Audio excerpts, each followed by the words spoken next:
Bom, eu vou começar quebrando o protocolo aqui e falando o nome de um companheiro que me dá muita alegria de ver sua presença aqui, o nosso querido companheiro Rafael Correa, ex-presidente do Equador.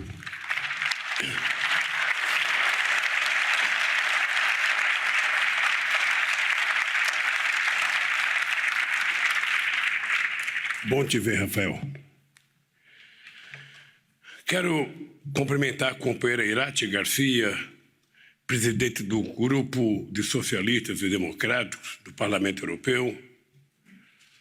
Cumprimentar o querido companheiro José Luís Zapatero, ex-primeiro-ministro da Espanha. Cumprimentar a companheira Cláudia Pardo, prefeita da Cidade do México, que me parece que vai falar aqui numa gravação. Companheiro Pedro Marques, vice-presidente do Grupo SD. Companheira Maria Manuel Leitão Marques, coordenadora da Assembleia Eurolat. Companheiro Xavi Lopes, co-presidente da Assembleia Eurolat. Companheiro Pedro da Silva Pereira, vice-presidente do Parlamento Europeu. E Andrea Scheider, co-presidente do Fórum Progressista Mundial. Quero cumprimentar alguns companheiros brasileiros que vieram na minha delegação. O companheiro Luiz Mercadante, que é ex-senador, ex-ministro da Ciência e Tecnologia, ex-ministro da Educação, ex-ministro-chefe da Casa Civil, ex-líder do governo, ex-deputado federal, ex-economista da Unicamp, ex-assessor do movimento sindical e um grande companheiro hoje, presidente da Fundação Perseu Abramo. Quero cumprimentar o companheiro Celso Amorim, embaixador que foi ministro no tempo em que o Itamar Franco era presidente da República e foi 8 anos meu chanceler e depois foi ministro da Defesa da Dilma.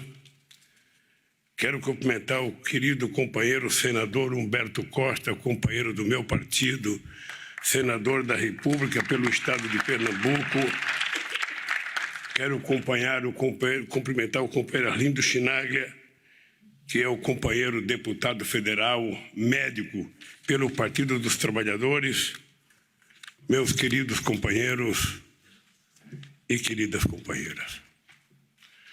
As minhas primeiras palavras são de agradecimento.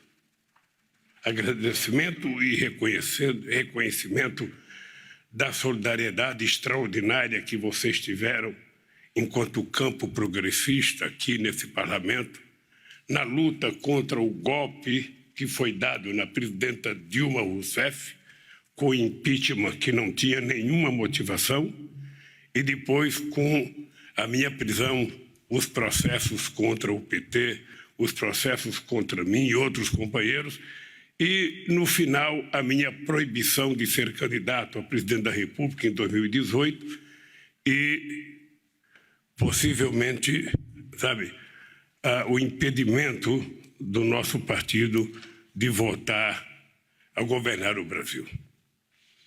É importante apenas um reconhecimento que há uma razão pela qual uma parte da elite brasileira, sobretudo a elite política, a elite econômica, tem um problema sério com relação ao PT. É porque o PT, com apenas 9 anos de existência, o PT, na sua primeira disputa à presidência da República, o PT foi o segundo colocado, em 89. Em 94, o PT outra vez foi o segundo colocado. Em 98, outra vez, o PT foi o segundo colocado. Em 2002, o PT foi o primeiro colocado. Em 2006, o PT foi o primeiro colocado. Em 2010, o PT outra vez foi o primeiro colocado. Em 2014, o PT outra vez foi o primeiro colocado. Em 2018, o PT seria outra vez o primeiro colocado. Lamentavelmente, eu fui proibido de concorrer e o companheiro Fernando Haddad foi outra vez o segundo colocado. E nós estamos trabalhando fortemente, Rafael, para que em 2022 sejamos outra vez o primeiro colocado e possamos recuperar a democracia no nosso país. Os meus agradecimentos não tem como eu agradecer o que vocês fizeram por nós, pela democracia, pela luta do PT e das forças progressistas no Brasil. Meus parabéns a vocês e eu espero que nunca seja necessário retribuir solidariedade a vocês, porque eu espero que vocês nunca sejam vítimas das atrocidades que eu fui no Brasil, que Rafael foi no Equador, que Lugo foi no Paraguai, que Evo foi na Bolívia e que outros companheiros que são perseguidos no nosso continente. Quero dizer para vocês que tenho a honra de ter feito política no meu país no mais importante momento da esquerda e dos setores progressistas em toda a história da América Latina. No nosso tempo de governo, eu tive o privilégio de ser presidente do Brasil, com Lagos e depois Michelle Bachelet na presidência do Chile, com Kirchner, depois Cristina na presidência da Argentina, com Tabaré e depois Pepe Mujica na presidência do Uruguai, com o companheiro Lugo na presidência do Paraguai, com Rafael na presidência do Equador, com mesmo os companheiros de direita em alguns países, como a Colômbia, por exemplo, participavam ativamente das políticas da Unasul. Tive o prazer de, junto com os companheiros, criar a Unasul, criar a CELAC, expulsar a ALCA da América do Sul e criar e fortalecer o Mercosul. E tive o prazer de viver, possivelmente, o mais importante momento de ascensão social do povo pobre da América do Sul e da América Latina. Essa é uma conquista que nós deveremos agradecer a todos os presidentes que governaram junto conosco. O Rafael sabe por que ele foi afastado da política do Equador. O Rafael sabe por que ele era perseguido. Porque no mundo latino-americano, em toda a história da América Latina, todos os presidentes ou os governantes que resolveram ousar e dar ao pobre o direito de trabalhar, o direito de comer, o direito de estudar, o direito de ser respeitado, ou foram assassinados ou foram perseguidos politicamente. Qual é a razão para a perseguição ao companheiro Evo Morales? O Evo não poderia concorrer a um quarto mandato? Olha, é muito engraçado, porque no regime presidencialista só o Roosevelt concorreu a 4 mandatos. Né? Mas no restante do mundo, todo mundo que pensa num 3º mandato já é considerado ditador. E no parlamentarismo as pessoas governam 16 anos. Angela Merkel acaba de completar 16 anos no governo, Margaret Thatcher, Hamilton Kohl, ou seja, toda essa gente fica dezenas e dezenas de anos e não é ditadura, não é autoritarismo, somente quando um de nós tenta concorrer a um 3º mandato. Eu estou muito à vontade para falar, porque na época eu tinha 87% de bom e ótimo nas enquestas e queriam aprovar um 3º mandato para mim e eu não aceitei. Eu disse alto e bom som de que o Brasil tinha que ter alternância de poder e tinha que eleger outros companheiros. Logicamente, que eu nunca imaginei que o Brasil fosse eleger uma pessoa como Bolsonaro para presidir o Brasil. Nunca me passou pela cabeça. De qualquer forma, se nós temos alguma responsabilidade, enquanto esquerda, enquanto progressista, de alguns setores à direita governar o nosso país, nós temos agora o compromisso de tirá-los e devolver a democracia e o bem-estar social para o nosso povo. Queria agradecer o convite do Parlamento Europeu. Sinceramente, eu não sei se estou habituado, porque faz muito tempo que eu não participo de atividade como essa, companheiro Sapateiro. Estou aqui fazendo um aprendizado, porque durante 580 dias na cadeia eu não pude nem dar entrevista, e depois que eu saí da cadeia eu fui visitar o Papa, fui a Berlim, fui à França e depois eu entrei no lockdown. Depois eu fiquei em casa durante quase 2 anos por conta da pandemia e agora que eu estou conseguindo fazer meu primeiro pronunciamento sem máscara. Isso é muito importante porque a máscara me aprisiona. Eu estou com muita vontade, mas muita vontade, Rafael, de viajar no Brasil, falando outra vez com o povo brasileiro sobre a importância do Brasil para o mundo e para a democracia. Queridos companheiros e companheiras, eu estou com um discurso escrito, espero que o tradutor, não se canse. Eu vou tentar ler despacio aqui para que ele possa entender direito, a gente possa trabalhar em harmonia. Eu já vi em muito discurso o orador brigar com o tradutor. Então, eu prometo que não tem nenhuma confusão aqui, até porque eu não estou escutando a sua tradução, os outros é que vão escutar. Queridos companheiros e companheiras, deputados e deputadas do Parlamento Europeu, eu quero começar falando não da América Latina, nem da União Europeia, nem de algum país, continente ou bloco econômico em particular, e sim do vasto mundo em que vivemos todos nós, latino-americanos, europeus, africanos, asiáticos, seres humanos das mais diferentes origens. Vivemos em um planeta que tenta a todo momento nos alertar de que precisamos de novas atitudes e de um dos outros para sobrevivermos.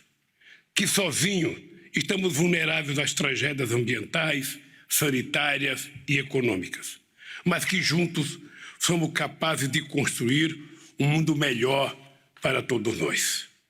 No entanto, ignoramos esses alertas, insistimos em não aprender com os erros do passado.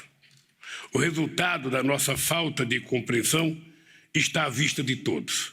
Pandemia, desigualdade, fome, emergências climáticas que no futuro próximo poderão comprometer a sobrevivência da espécie humana no planeta Terra. Apesar de tudo isso, quero reiterar aqui minha crença inabalável na capacidade da humanidade. Não nasci otimista, aprendi a ser, porque vi em vários momentos da minha vida o quanto um ser humano é capaz de realizar e o quanto um povo é capaz de construir quando existe força de vontade e geração de oportunidades. Quem vive hoje no Brasil ou acompanha o noticiário sobre o país tem todos os motivos para estar pessimista. Mas, onde quer que eu vá, faço questão de dizer que o Brasil tem jeito, apesar do projeto de destruição colocado em prática por um bando de extremistas de direita, sem a menor noção do que seja cuidar de um país ou cuidar de um povo. O Brasil tem jeito, apesar de 19 milhões de brasileiros que passam fome, apesar dos 19 milhões de desempregados e desalentados que já desistiram de procurar um novo emprego, apesar dos ataques constantes contra a população negra e indígena, apesar do avanço da destruição do meio ambiente, inclusive na Amazônia. E apesar de tudo, apesar, sobretudo, das mortes de mais de 610 mil brasileiros, muitas delas evitáveis, caso houvesse por parte do atual governo o interesse de combater com seriedade o coronavírus. Apesar de tudo, digo com total convicção, o Brasil tem jeito. Sei disso porque num passado muito recente, nós fomos capazes de reconstruir e transformar o país e temos plena capacidade de reconstruí-lo outra vez. Da mesma forma que acredito que o Brasil tem jeito, acredito que o mundo tem jeito. apesar dos 750 milhões de pessoas que passam fome, apesar dos 5 milhões de mortes pelo Covid-19, apesar da desigualdade que não para de crescer, apesar dos conflitos étnicos, religiosos e geopolíticos que, não raros, alimentam guerras. Como disse no início desta fala, meu otimismo não nasce do acaso, mas da experiência. Acredito que a humanidade tem jeito porque estou aqui hoje neste Parlamento Europeu, reunido com representantes de países que, em meados do século XX, eram inimigos ferozes no campo de batalha, numa das maiores carnificinas da história da humanidade. 60 milhões de pessoas morreram na Segunda Guerra Mundial. E é bem provável que os antepassados de vocês tenham lutado em lados opostos, que tenham matado e morrido e sofrido na pele as atrocidades da guerra. Vocês e seus países teriam, portanto, razões para se odiarem uns aos outros. No entanto, são protagonistas de uma das mais extraordinárias experiências da história moderna, que foi a construção da União Europeia. Vocês estão hoje aqui.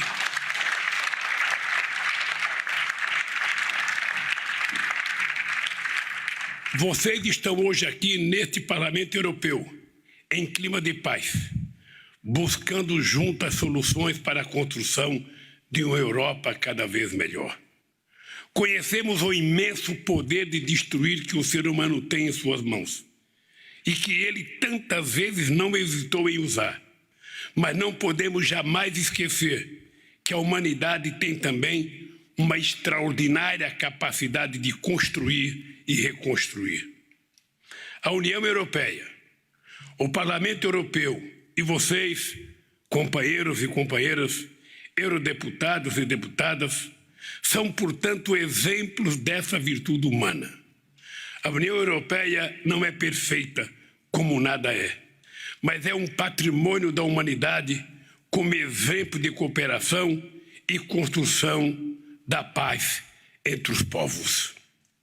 Senhoras e senhores deputados e deputadas, somos 7 bilhões e 600 milhões de seres humanos habitando esse planeta. Homens, mulheres, crianças e velhos, ricos e pobres, pretos e brancos, gente de todas as cores. Cada um de nós carrega dentro de si o seu universo particular. Somos diferentes uns dos outros, cada qual com sua individualidade, mas unidos todos por uma certeza ancestral. O ser humano não nasceu para ser sozinho. O que me faz lembrar do pequeno trecho de uma das grandes obras-primas da Bossa Nova, esse gênero musical brasileiro tão ouvido no mundo, que conquistou muitos de vocês. Um verso que dizia o seguinte: é impossível ser feliz sozinho. Isso é do nosso querido Antônio Carlos Jobim, um dos músicos mais extraordinários do nosso continente. A verdade é que não é possível sermos felizes enquanto milhões de crianças ao redor do mundo vão dormir esta noite com fome e acordarão amanhã sem saber se terão o que comer. Não é possível sermos felizes em meio a tamanha desigualdade que cresceu de forma inaceitável em plena pandemia. Os ricos ficaram muito mais ricos e os pobres ainda mais pobres. A desigualdade entre ricos e pobres manifesta-se até mesmo nos esforços para a redução das mudanças climáticas. O 1% mais rico da população do planeta vai ultrapassar em 30 vezes o limite necessário para evitar que um aumento da temperatura global ultrapasse a meta de 1,5 graus centígrados até 2030. O 1% mais rico, que corresponde a uma população menor que a Alemanha, está a caminho de emitir 70 toneladas de gás carbônico per capita ao ano. Enquanto isso, os 50% mais pobres do mundo emitirão, em média, apenas 1 tonelada per capita por ano, segundo o estudo produzido pela Oxfam ONG e apresentado a semana passada na COP26. A luta, portanto, pela preservação do meio ambiente, para mim, é indissociável da luta contra a pobreza e por um mundo menos desigual e mais justo. Queridas deputados e deputados, é preciso deixar bem claro que o otimismo, a esperança e a fé não pode ser jamais sinônimo de resignação. Por conta disso, eu me considero um otimista indignado. Em 2009, os países ricos se comprometeram em aumentar para 100 bilhões de dólares ao ano, a partir de 2020, a contrapartida para os países em desenvolvimento preservar a natureza e enfrentar as mudanças climáticas. Esse compromisso não foi cumprido e agora está sendo postergado para mais 2 anos, ou seja, a partir de 2023, a transferência de 100 bilhões ao ano para enfrentar a emergência climática. Iniciativa louvável, que merece ser celebrada. Mas não podemos esquecer que na crise de 2008, só os Estados Unidos destinaram 700 bilhões de dólares para salvar da falência bancos que, de forma irresponsável, investiram em títulos imobiliários podres. Na mesma época, o G20 destinou mais de 1 trilhão e 100 bilhões de dólares aos países emergentes e ao comércio mundial para combater os efeitos da crise. É preciso lembrar também que os Estados Unidos gastaram 8 trilhões de dólares nas guerras após 11 de setembro. Quantia suficiente para eliminar a fome no mundo e preparar o planeta para lidar melhor com as mudanças climáticas. E que, no entanto, foi usada para custear a morte direta de mais de 900 mil pessoas em países como Iraque, Afeganistão, Síria, Iêmen e Paquistão, sem contar as mortes provocadas pela perda de água, esgoto e infraestrutura relacionados às guerras. Ou seja, não faltam recursos para salvar bancos e para causar a morte ou deslocamento forçado de milhões de seres humanos.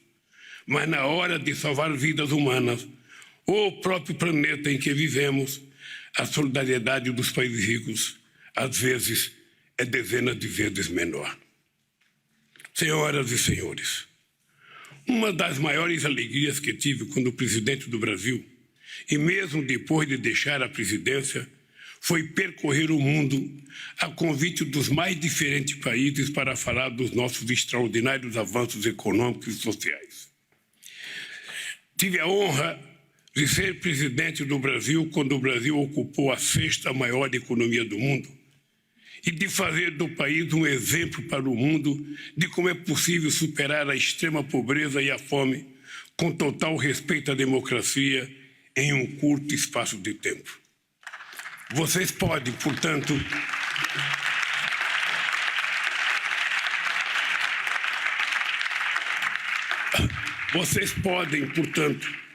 imaginar o quanto dói participar de grandes eventos internacionais como este e ter que declarar o quanto o Brasil andou para trás desde o golpe de 2016 contra a presidenta Dilma Rousseff e a chegada da extrema-direita ao poder.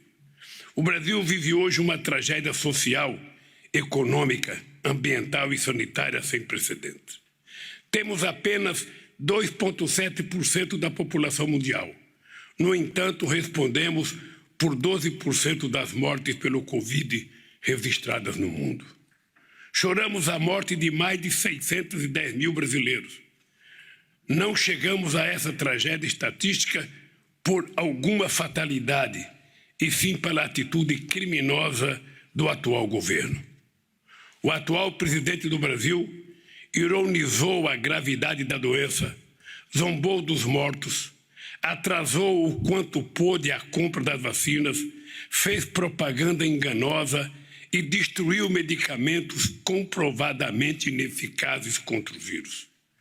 Deixou faltar o oxigênio nos hospitais, incentivou e promoveu aglomerações, induziu a população à desconfiança quanto à eficácia das máscaras, ajudou a espalhar fake news contra as vacinas, chegando a dizer que elas podem levar as pessoas com HIV a desenvolver o AIDS. Experiências com medicamentos ineficazes, usando os seres humanos como cobaia involuntárias, chegaram a ser realizadas no Brasil, reeditando horrores do nazismo. Além disso, cerca de 116 milhões de brasileiros, metade da nossa população, vive hoje em situação de insegurança alimentar e de moderada a muito grave. Desses, cerca de 19 milhões, quase 2 vezes a população da Bélgica, chegam a passar um dia inteiro sem ter o que comer. Isso está acontecendo no Brasil, que é o 3º maior produtor de alimentos do mundo. E está acontecendo porque o Brasil, que em 2014 saiu do mapa da fome da ONU, pela primeira vez na história, hoje culpia o que o neoliberalismo trouxe de pior ao mundo: alta concentração de renda, baixa geração de empregos, destruição de direitos trabalhistas, desmonte das políticas sociais, ausência do Estado, abandono dos mais pobres à própria sorte. O resultado dessa tragédia equação não poderia ser outro: miséria, fome e desesperança.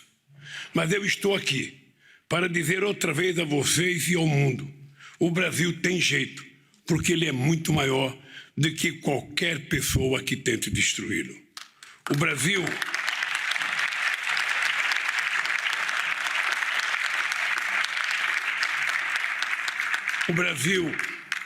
é o país que, num passado muito recente, encantou o mundo com as suas políticas inovadoras, que retiraram da extrema pobreza 36 milhões de pessoas, o equivalente à soma das populações inteiras de Portugal, Suécia, Dinamarca e Irlanda. O Brasil é o país que assumiu voluntariamente diante do mundo o compromisso de reduzir em 75% o desmatamento na Amazônia como forma de conter a emissão de gases poluentes.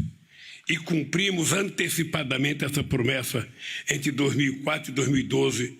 Nós, de fato, reduzimos em 80% o desmatamento da Amazônia, contribuindo para minimizar o avanço das mudanças climáticas. Infelizmente, os países ricos, justamente os principais responsáveis pela emissão de gases de efeito estufa, não cumpriram a sua parte. Talvez porque ainda tenha gente rica que acredite que tenha como se proteger e as mudanças climáticas afetarão com maior intensidade apenas as pessoas pobres, o que é uma triste realidade. Mas o que eles esqueceram é que todos nós, ricos e pobres, precisamos do mesmo oxigênio para respirar, precisamos de água limpa para sobreviver, precisamos de um planeta saudável onde os nossos filhos possam viver com saúde e paz.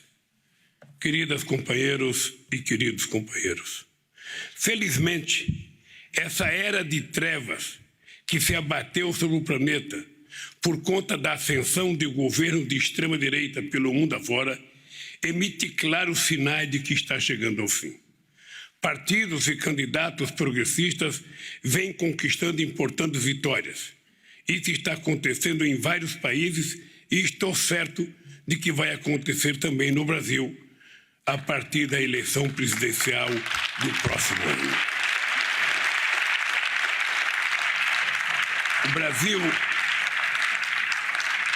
O Brasil voltará a ser uma força positiva no mundo. Voltaremos a ser criadores de políticas públicas capazes de mudar para melhor o nosso planeta. Acreditamos no mundo multipolar. Voltaremos a ter uma política externa ativa e altiva.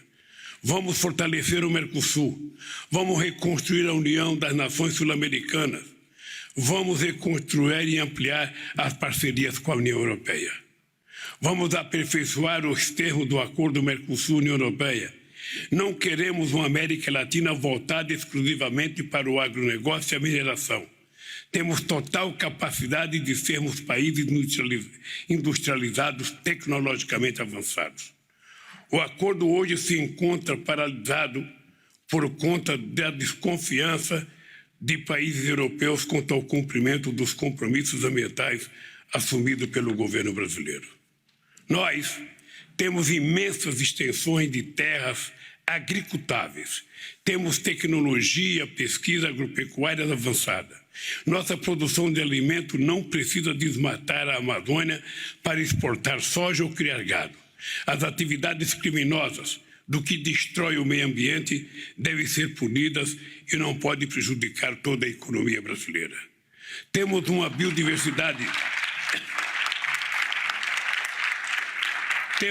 biodiversidade extraordinária e os nossos biomas haverão de se regenerar após a extinção do atual governo, que estimula o desmatamento e as queimadas, o avanço do garimpo em terra de proteção ambiental e os ataques aos povos indígenas. O povo brasileiro não quer mais que essa destruição continue. Os brasileiros e as brasileiras querem a Amazônia viva e de pé. E para isso é necessário construir alternativas sociais e de desenvolvimento, consciência, tecnologia e o protagonismo e respeito aos povos que vivem nas florestas e seus saberes e sua cultura. Meus amigos e minhas amigas, acreditamos num mundo cada vez mais plural, unido em torno de valores como solidariedade, cooperação, humanismo e justiça social. Acreditamos numa nova governança mundial, começando pela ampliação do Conselho de Segurança da ONU, e vamos continuar lutando por ela. Acreditamos que somos capazes de construir no mundo uma economia justa, movida a energia limpa, sem a destruição do meio ambiente e livre da exploração desumana da força de trabalho. Acreditamos que outro Brasil é possível, outra Europa é possível, outro mundo é possível, porque num passado muito recente fomos capazes de construí-los. Nós podemos ser felizes juntos e eu tenho certeza que seremos. Por isso, a esquerda, os socialistas do mundo inteiro precisam se unir, discutir aonde em algum momento cometemos alguns erros, por que a extrema-direita se fortaleceu tanto em alguns países e nós temos que ir para a rua para derrotá-los, porque o mundo não suporta mais fascismo, o mundo não suporta mais nazismo, o mundo precisa de democracia, o mundo precisa de paz e não de guerra, o mundo precisa de livros e não de armas, o mundo precisa de amor e não de ódio. E esse mundo nós seremos capazes de construir. Um abraço e muito obrigado.